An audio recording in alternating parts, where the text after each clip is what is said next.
Good morning भाई लोगों। सबसे पहले तो आप सभी को दिल से धन्यवाद कि आप लोगों ने मेरे को इतना सारा प्यार दिया है। अब आप पूछ सकते हो कि सोनू भाई आप इतने दिनों से कहाँ थे, क्या कर रहे थे, आपके साथ क्या हुआ क्या नहीं हुआ।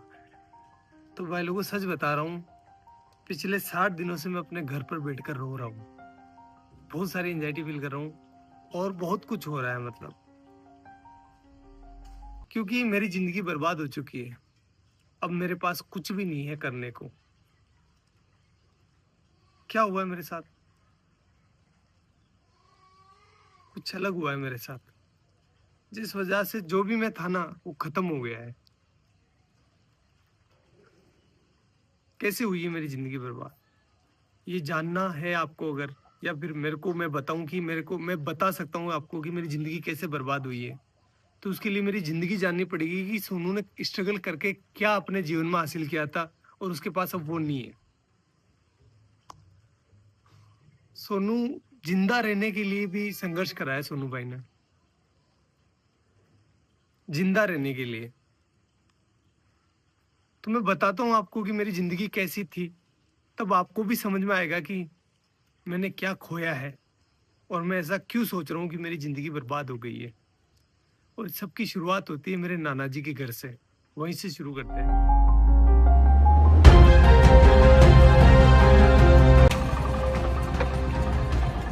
गाइस ये है मेरे नाना नानी का घर, जहां पर मेरा जन्म हुआ था।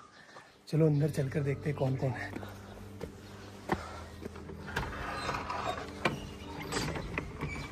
गाइस मामी है, मामी से बात करते हैं। दोग जी मामी कैसे हो? बढ़िया, ठीक। क्या कर रहे हो?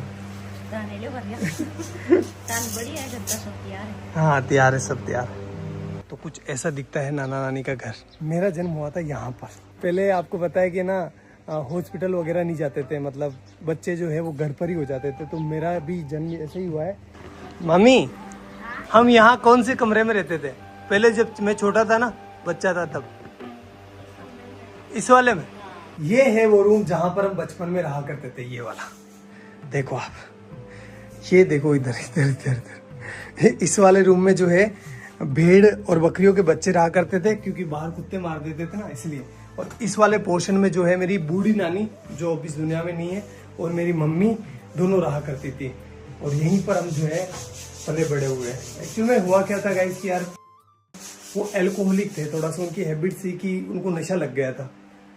तो फिर वो हमारी टेक केयर नहीं कर पा रहे थे अच्छे से। तो नाना नानी ने ये रिस्पॉन्सिबिलिटी ली कि हम जो है इन बच्चों को पालेंगे, अदरवाइज इनका क्या होगा। तो उन्होंने हमें यहाँ लेकर आए और यहीं पर जो है मम्मी अपना काम करती थी, साथ ही साथ हमारा पालन पोषण यहीं हो रहा था। तो मैं एक लाइन बोल सकता हूँ कि अगर मेरे नाना नानी नहीं होते ना, तो आज मैं या फिर मेरे बहन भाई हो सकता है कि इस दुनिया में नहीं होते। गाइस देखो नाना जी का गांव कितना प्यारा है। खैर फिर वो टाइम आया जब हमें ये घर छोड़ना पड़ा, क्योंकि यार गाइस देखो नाना नानी कब तक पालेंगे, उनकी खुद की भी कोई जिम्मेदारी है, इसलिए फिर हमें यहाँ से जाना पड़ा।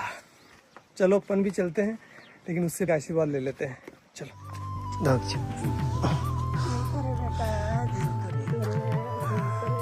मेरी नानी है, आपको बाद में बताऊंगा इनके बारे में भी।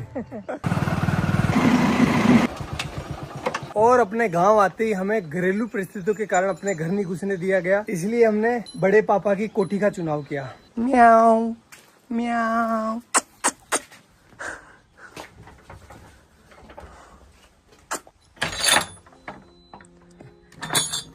तो भाई लोगों ये है हमारी कोठी, जहां पर हम 2 साल रुके थे। तो अगर मैं अपने 2 हाथ फैलाऊं ना, इतना ही डिस्टेंस है, ज्यादा नहीं है। इतनी ही इसकी लंबाई है और इतनी ही इसकी चौड़ाई है, ये देखो। और हाइट आप देख सकते हो, बस इतना ही है। मेरी हाइट थोड़ी कम है, इस वजह से यहाँ पर जगह भी कम रह गई थी। केवल यहाँ पर एक छोटा सा मचान बिछाने के लिए जगह थी। और ऊपर से जो है बरसात का पानी टिपकता नहीं था, बरसात का पानी गिरता था, क्योंकि ये छत है ना थोड़ी नीचे है। और यहाँ पर आप देख सकते हो नीचे जो इसका फर्श है ना, फर्श वो बना हुआ था गोबर और मिट्टी का। इस वजह से यहाँ पर कभी कभी सांप आ जाया करते थे, अपने घर बना लिया करते थे। और भाई लोगों इस घर में हमें जिंदा रखने की जिम्मेदारी आ गई हमारे मम्मी के कंधों पर। और इस वजह से पहले भी काम किया उन्होंने, लेकिन उन्होंने 10 रुपए मजदूरी में काम चालू कर दिया। 10 रुपए में से 5 रुपए के वो हमारे लिए चावल लेकर आती थी। मैं लेकर आया हूँ आपको बताने के लिए कि उस टाइम कितने चावल आते थे। इतने चावल आते थे 5 रुपए के। तो इन चावलों से वो हमारा पेट भरती थी, तीनों बहन भाइयों का सॉरी, और खुद भूखी सो जाती थी कि मेरे बच्चों का पेट भर जाए, बस बहुत है, मैं तो निकाल लूंगी रात।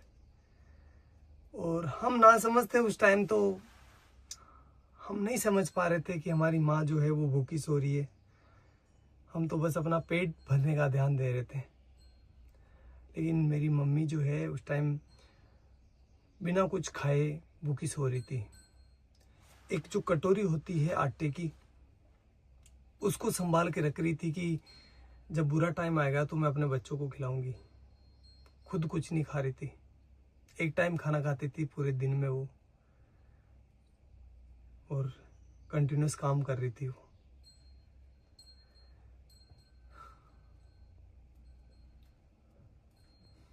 और ये सारी चीजें हम बच्चे नहीं समझ पा रहे थे, हमारा माइंड उतना डेवलप नहीं था कि हम ये इतनी भारी चीजें समझ पाए। हम तो अपना पेट भरते, खेलते और अच्छे थे। मम्मी को ही पता है कि वो हमें कैसे जिंदा रख रही है। मदर इंडिया, यही तो मदर इंडिया है। सारे दुख खुद रख लेती है और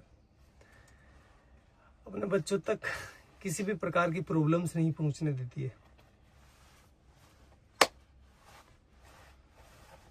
बाबड़ी कोई का लोन भी मांग बनेगी दान की जाती कड़ू कई माती गणा दौरा तेरा पड़िया। हाँ तेन गणा दौरा पड़िया रे भाई थारी मात तो सब्जी बेचती, लेडीज रहती, भाई दौड़ाती, तेन खुआती, भूखी रहती, भाई मार ससुरी भूखा। तना दूध पाइयो, तेन रोटी खुआई, गनी दोरी कमा कमारा, तमात का दान की जाती। हाँ ते भरा का केवन के ते बली दूध ने भरे क्यों, मैं ते दिए किस कोई केव घना दौरा पहले तो बा। और भाई लोगों, इस वाली छत की ना एक स्पेशल कहानी है, बताता हूँ मैं आपको। पर मैं, मेरा भाई और मेरी बहन बैठे थे शाम को, और हम राह देख रहे थे कि हमारे लिए कोई खाना लेकर आएगा, क्योंकि हमारी मम्मी जो थी वो गांव चली गई थी किसी कारणवश, तो हमारे लिए खाना नहीं बना था उस टाइम। कोई भी खाना लेकर नहीं आया और हम तीनों बहन भाई भूखे ही सोए। यही जगह थी वो, सेम टू सेम। एक बात बताऊँ आपको, जब आप भूखे होते हैं ना तो आपको अच्छे से नींद नहीं आती। देख लेना एक बार। चलो मैं आपको अपनी बहन से मिलवाता हूँ। अगर भाई नहीं होता अपना तो अपन आज क्या होते हैं, कहाँ पर होते हैं? कुछ भी नहीं होते हैं, कुछ भी वजूद नहीं होता हमारा। जिंदा होते? नहीं हा? नहीं। भाई ने क्या किया अपने लिए? बहुत मेहनत की, बहुत हमें शिक्षित किया। बड़े भाई ने हमें सब कुछ सिखाया, सब कुछ दिया। गाइस बात है 2008 की, जब मेरा बड़ा वाला भाई इस पीछे वाले स्कूल में पढ़ाई करता था। उस टाइम हुआ क्या था, कुछ शरारती बच्चों ने स्कूल की घंटी जो बेल होती है उसको छुपा लिया था, और उसका सारा इल्जाम मेरे भाई पर लग गया। भाई को स्कूल से सस्पेंड कर दिया गया। देन हमने जैसे तैसे कर करा के भाई का एडमिशन जो है वो बाहर की स्कूल में करवा दिया, जहाँ पर वो कुछ किराया देकर स्कूल चला जाता था। 2 रुपये लगते थे शायद उस टाइम किराए के, या 1 रुपया लगता था, आई डोंट नो फुली। फिर कुछ समय बीता, उसके बाद मैंने और मेरी बहन ने 5वीं क्लास पास कर ली, और हम जब 6ठी क्लास में यहाँ पर एडमिशन लेने आए तो हमें बोला गया कि आपके भाई ने जो घंटी छुपाई थी उसको जो है आपको भरना पड़ेगा, अदरवाइज़ आपका एडमिशन नहीं होगा। तो उस टाइम 350 रुपये, 360 रुपये जो है उस घंटी के देने थे। 1 महीने से ज़्यादा टाइम लग गया 360 रुपये का जुगाड़ करते करते, इसलिए उस साल हमारा एडमिशन नहीं हो पाया, और यहाँ पर जो है एडमिशन बंद हो गए। अब घर वाले हमें किराया देकर किसी दूसरी स्कूल नहीं भेज सकते थे, क्योंकि वो अफोर्ड नहीं कर पाते उस टाइम, और हम छोटे बच्चे थे तो किसी दूसरे गांव भी स्कूल नहीं जा पाते, क्योंकि दूर था ना। हमारा गांव काफ़ी बड़ा है, तो हम दूसरी जगह अगर जाएंगे ना तो हमें कम से कम 3-4 किलोमीटर जो है पैदल चलना पड़ेगा। तो छोटे बच्चे थे तो नहीं हो पाया वो सारी चीज़, और हमारा 1 साल पूरा बर्बाद हो गया। फिर मेरे बड़े वाले भाई ने एक भारी डिसीजन ले लिया, और उसने अपनी सारी पढ़ाई छोड़कर, अपनी सारी ज़िंदगी दांव पर लगाकर मेरी और मेरे बहन के लिए काम चालू कर दिया। उसने फर्स्ट काम चालू करा मंडी में, जो सब्जी मंडी होती है ना वहाँ पर। गाइस मैं हूँ अभी उस सब्जी मंडी के अंदर जहाँ से मेरा भाई सब्जी खरीदता था। 15-20 किलो वजन को अपने सर पर रखकर मेरा गांव जो कि यहाँ से 20-25 किलोमीटर दूर है वहाँ पर लेकर जाता था। वो सब्जी वो फल फ्रूट बेचता था जिससे कि कुछ पैसा आए और वो अपने बहन भाइयों का पेट भर सके, अपनी माँ के सर पर जो बच्चों का पालने का भार था उसको कम कर सके। और ये वो काम कर रहा था जब उसकी उम्र है ना 16 साल की। वो बाल श्रम कर रहा था। क्यों? क्योंकि अपने बहन भाइयों को जिंदा रख सके और उनको अच्छी एजुकेशन दे सके। घर में कई सामान नहीं रहा तो दोनों मन भाई सब्जी ले जाता, मैं दोनों जेर बेच जाता। ये वो चौराहा है जहाँ पर मेरा भाई सब्जी लेकर उतरता था और उसे एक एक घर बेचने जाता था। चलो मैं आपको दिखाता हूँ कि वो इतना सारा वजन लेकर कितना पैदल चलता था।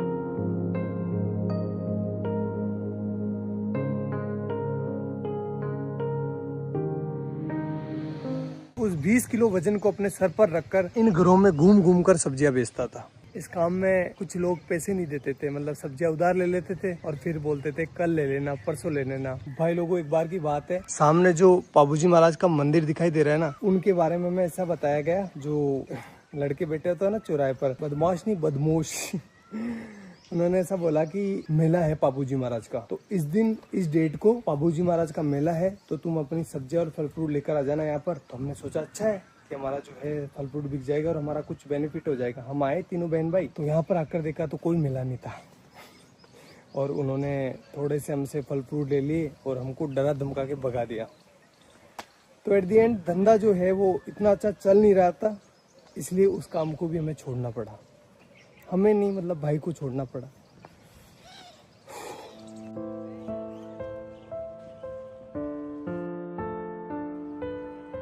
और गाइस फिर मेरे भाई ने खिलौनों की दुकान पर काम चालू कर दिया, जहां पर उनकी सैलरी थी 50 रुपए पर डे, यानी 1500 रुपए पर मंथ।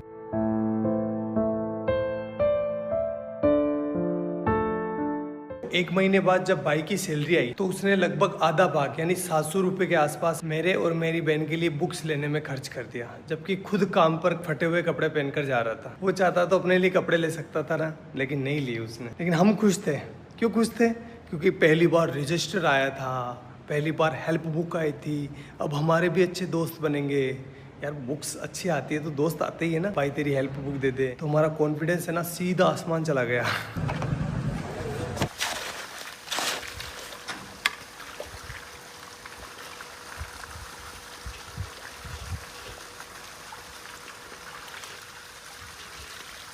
भाई लोगों अब मेरी बारी थी, जो भी मैंने लिया है ना उसको वापस रिटर्न करने की, इसलिए मैं काम करने लग गया। साथ ही साथ अब बड़ा हो गया था, इसलिए मैं अजमेर वाली स्कूल में जाने लगा बस से, और वो भी साइंस बायो पढ़ने। तो बताता हूँ मैं आपको ये मैंने कैसे किया। गाइस ये जो सामने सीमेंट की फैक्ट्री देख रहे हो ना, इसकी दीवार बनाई है ये वाली, ये गाइस ये मैंने अपने हाथों से डलवाई है। अब तो खराब भी होने लग गई, बताओ ये। भाग भाग सोनू भाग भाग भाग भाग। गाइस अब तो मैं भाग भी नहीं पा रहा हूँ। पहले ना इतना दूर, लगभग ये होगा 600 मीटर दूर, एक पूरा सीमेंट का कट्टा जो कि 50 kg वेट का, यहाँ पर पटक कर अपने कंधे पर, और एक साइड जो है ना वो चिमनी लगी हुई है, वहाँ से लेकर उस वाले कोने से जहाँ से अपन आए थे ना वहाँ पर लेकर जाता था। अरे भगवान, इसका ठेकेदार इतना खड़ूस था।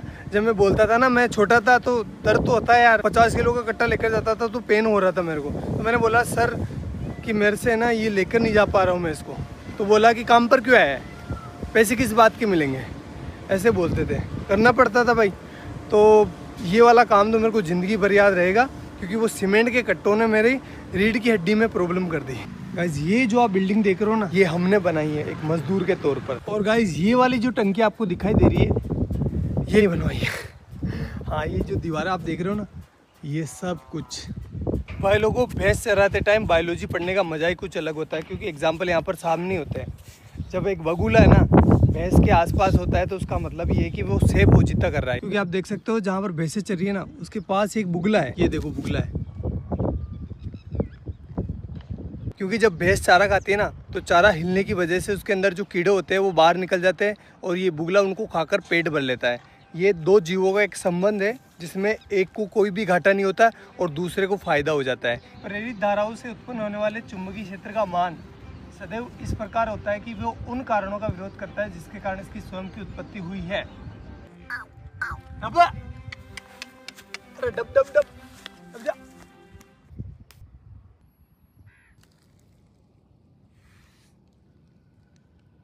अब भाई लोगों, अब रिजल्ट का टाइम, लेकिन वो मैं यहाँ नहीं बताऊंगा, मैं बताऊंगा उस वाले पहाड़ के ऊपर। तो चलो चलते हैं। अरे काटे काटे या तो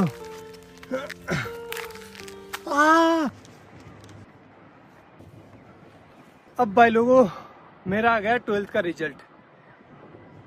परसेंटेज तो कम ही बना है, फिर भी मैं आपको बता देता हूँ। ये देखो 77%, जिसमें से केमिस्ट्री में आए 93 डिक्टेशन और फिजिक्स में आए हैं 87 डिक्टेशन। भाई लोगों, ये मेरे परसेंटेज नहीं है, ये लेकर आया मेरे जीवन में कॉन्फिडेंस। अभी तक भी मेरे जीवन में कोई हार्ड काम आता है ना, तो मेरे को अंदर से आवाज़ होती है कि तू कर लेगा, डर मत, तू कर लेगा। लेकिन इस बार है ना, मेरे को सोनू का सूरज डूबता हुआ दिखाई दे रहा है।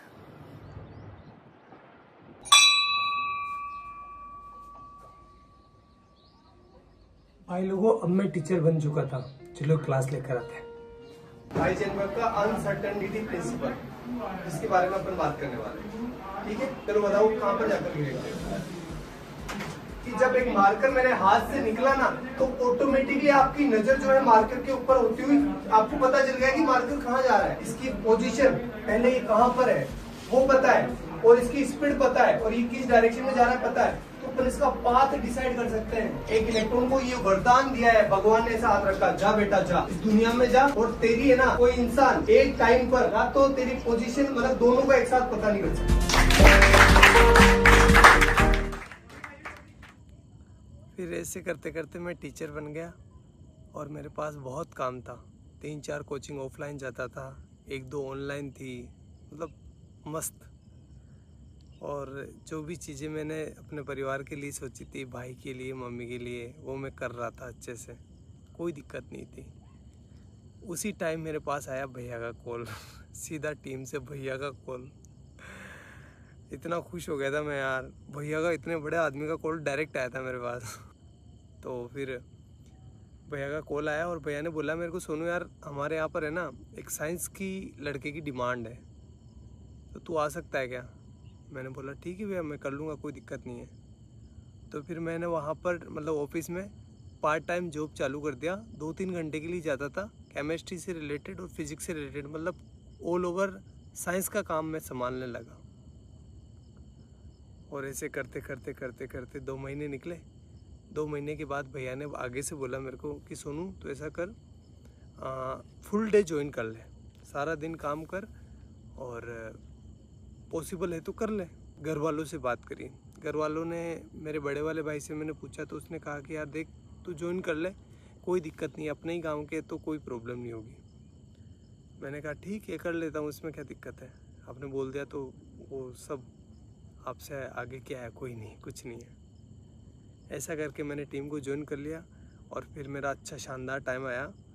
मैं बहुत अच्छा काम कर रहा था सभी चीज़ों में, मतलब पहले मैं साइंस से जुड़ा था, लेकिन अब मैं जो है ना वीडियो का एडिशन हो गया, और भी बहुत सारी चीज़ें हो गई। कैमरा के पीछे बहुत सारी चीज़ें चलती है ना, मतलब पत्थर उठाना खड्डे खोदना, सारे काम जो भी हो सकता है सब कुछ कर रहा था। Everything I can do, I do that. Best चल रहा था, कोई प्रॉब्लम नहीं थी, अच्छी चीज़ें हो रही थी, शानदार, हर एक चीज़ में शानदार एफर्ट लगा रहा था।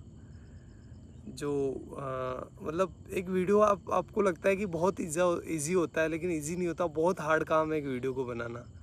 जैसे एग्जांपल के तौर पर मैं बोलूँ तो जो बनाना है ना, बनाना से पोटेशियम निकाला था, आपको याद होगा, वो 20-23 मिनट की वीडियो थी, अच्छी भी चली थी वो वीडियो।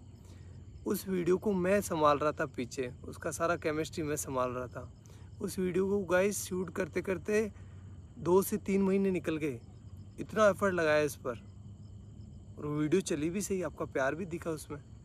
तो ये तो एक एग्जांपल है, बाकी बहुत सारे काम किए, जैसे डायमंड वाला, और भी बहुत सारे साइंस के सारे प्रोजेक्ट थे ना, वो मैं हैंडल करता था बिहाइंड द कैमरा, और चीज़ें अच्छी चल रही थी, मतलब कोई दिक्कत नहीं था, सब कुछ शानदार था। मैं सारे कंपनी के रूल एंड रेगुलेशंस फॉलो कर रहा था, मेरी अटेंडेंस की भी कमी नहीं थी, हर एक चीज़ बेस्ट थी। और मैं भैया की इतनी रेस्पेक्ट करता हूँ, आज भी करता हूँ,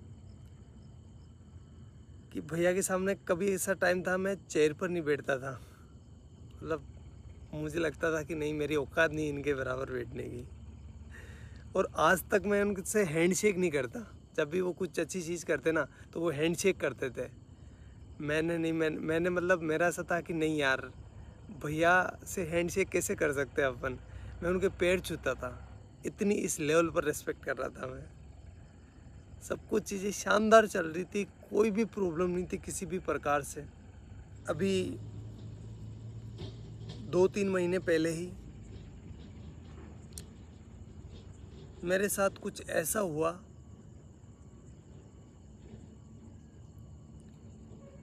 कि मैं अब आपको बता नहीं सकता। मैं पता नहीं कौन सी ज़िंदगी से निकल के आया हूँ, मेरे ये दिन कैसे निकले हैं मैं ही जानता हूँ। वो तो आप लोगों का प्यार है और घर वालों का प्यार है, लेकिन मैं एक बहुत हार्ड टाइम से निकला हूँ।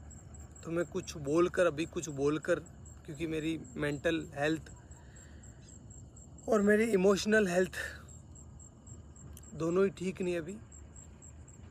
मैं और इसको ख़राब नहीं करना चाहता। और अब जो है मेरी ज़िंदगी ख़राब हो गई है, बर्बाद हो गई है पूरी। ना तो मैं टीचिंग का रहा, ना मैं यूट्यूब का रहा। और सच बता रहा हूँ भाई लोगों, कुछ लोगों के मन में कुछ भी आ सकता है, लेकिन मैंने किसी को धोखा नहीं दिया है। मैंने सिर्फ एक बार मौत को धोखा दिया था, जब मेरे को पानी में फेंक दिया गया था, छोटा था तब। तो उस टाइम मैं मरने से बचा था, बड़े वाले भाई ने बचाया था मेरे को। तो उस टाइम मौत को धोखा दिया है मैंने। बाकी मेरी ज़िंदगी में मैं किसी को सोच भी नहीं सकता। मतलब मेरी ज़िंदगी ख़राब हो गई है, पूरी बर्बाद हो गई है, मैं कहीं का ना रहा।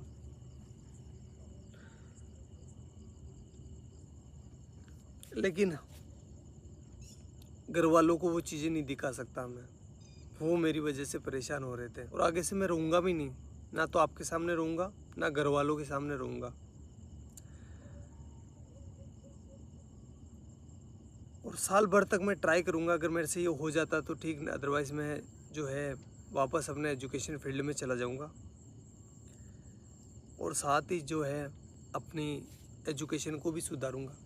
और साथ ही ये करके देखना पड़ेगा, सिचुएशन ऐसी हो गई है कि मेरे को करना पड़ेगा, क्योंकि मैं क्या करूँगा अब। और